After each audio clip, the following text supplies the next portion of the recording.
transmettre quand tu dis concentrer dans le cœur? Est-ce que ça veut dire concentrer avec le mental? La conscience, pas le mental. La conscience.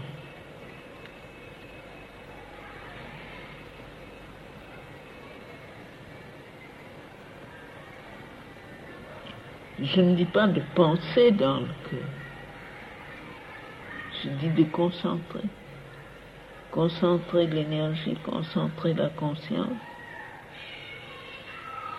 concentrer l'aspiration, concentrer la volonté. Concentrer.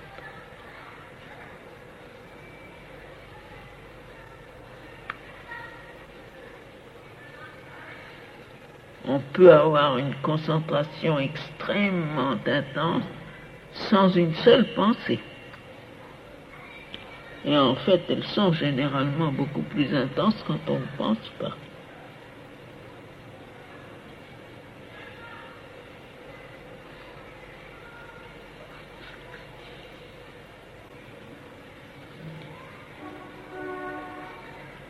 Ça, c'est une des choses les plus indispensables à faire si on veut arriver à avoir un contrôle sur soi et une connaissance même limitée de soi-même.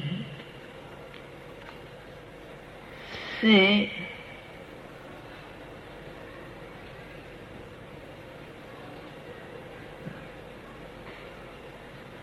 de pouvoir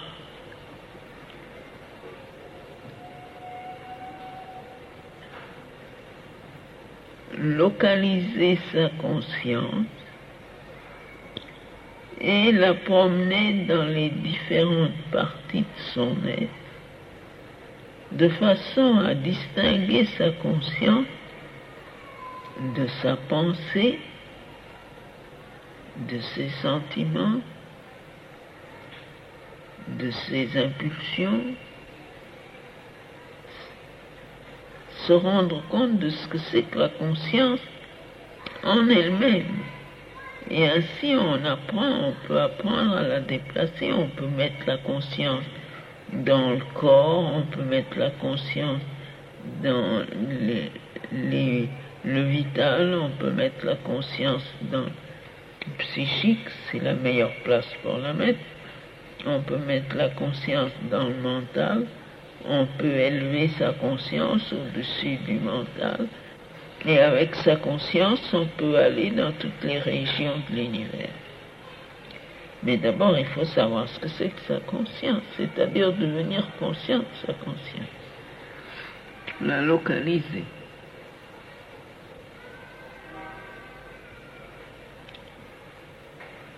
Et ça, il y a beaucoup d'exercices pour ça, mais il y en a un qui est très connu, c'est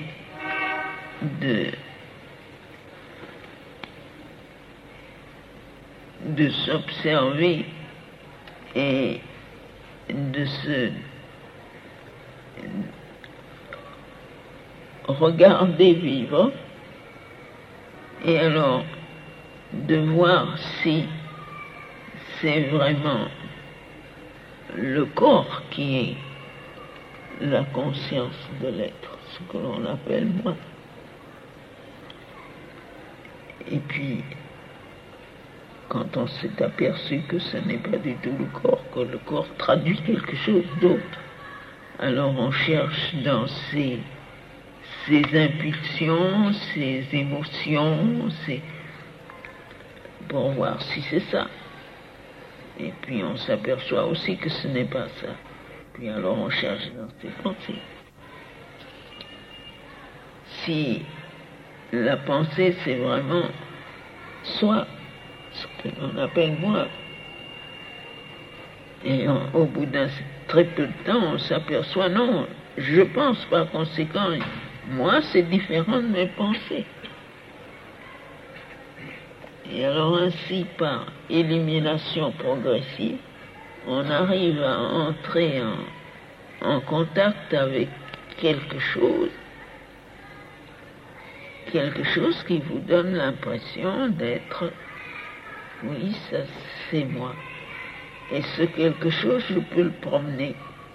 Je peux le promener de mon corps à mon vital, à mon mental. Je peux même, si je suis très, n'est-ce pas, comment dire, très habitué à le promener, je peux le promener dans d'autres gens. Et c'est comme ça que je peux m'identifier aux choses et aux gens. Je peux, à l'aide de mon inspiration, le faire sortir de ma forme humaine, s'élever au-dessus vers des régions qui ne sont plus du tout ce petit corps et ce qu'il contient. Et alors on commence à comprendre ce que c'est que sa conscience.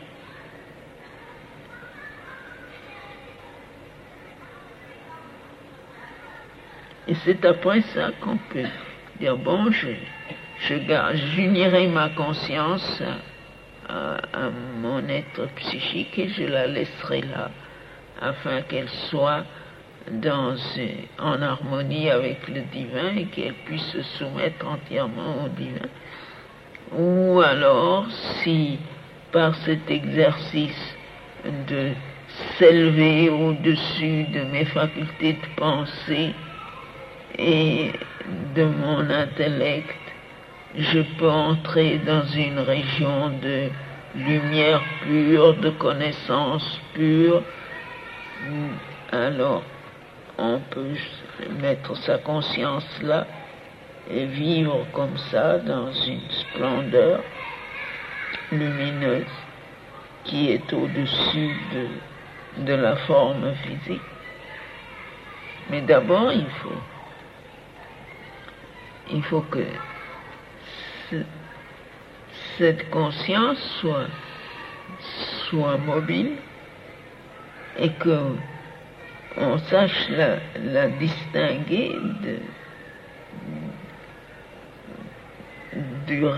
des autres parties de l'être qui sont en fait ses instruments, ses modes d'expression. Il faut que la conscience se serve de ces choses, mais non pas que vous confondiez la conscience avec ces choses. Vous mettez la conscience dans ces choses. Alors vous devenez conscient de votre corps, vous devenez conscient de votre vital, vous devenez conscient de votre mental, vous devenez conscient de toutes vos activités par votre volonté d'identification. Mais pour ça, il faut que d'abord votre conscience ne soit pas complètement embrouillée, mélangée, combinée, pour ainsi dire, avec toutes ces choses, qu'elle ne les prenne pas pour elle, ne se trompe pas. Quand on pense à soi, bon, évidemment, sur les millions d'hommes, il y en a peut-être pas 10 qui sont autrement. Ils pensent, moi, c'est mon corps. C'est ça, j'appelle moi ce qui est comme ça.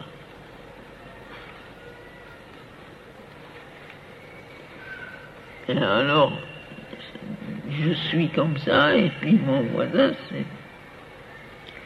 c'est aussi, c'est le corps. Quand je parle d'une autre personne, je parle de son corps. Et alors, tant qu'on est dans cet état-là, on est le jouet de tous les mouvements possibles, mais on n'a aucun contrôle sur soi-même. Le corps, c'est le dernier instrument. Et c'est pourtant ça que l'on appelle moi, la plupart du temps. À moins qu'on ait commencé à réfléchir.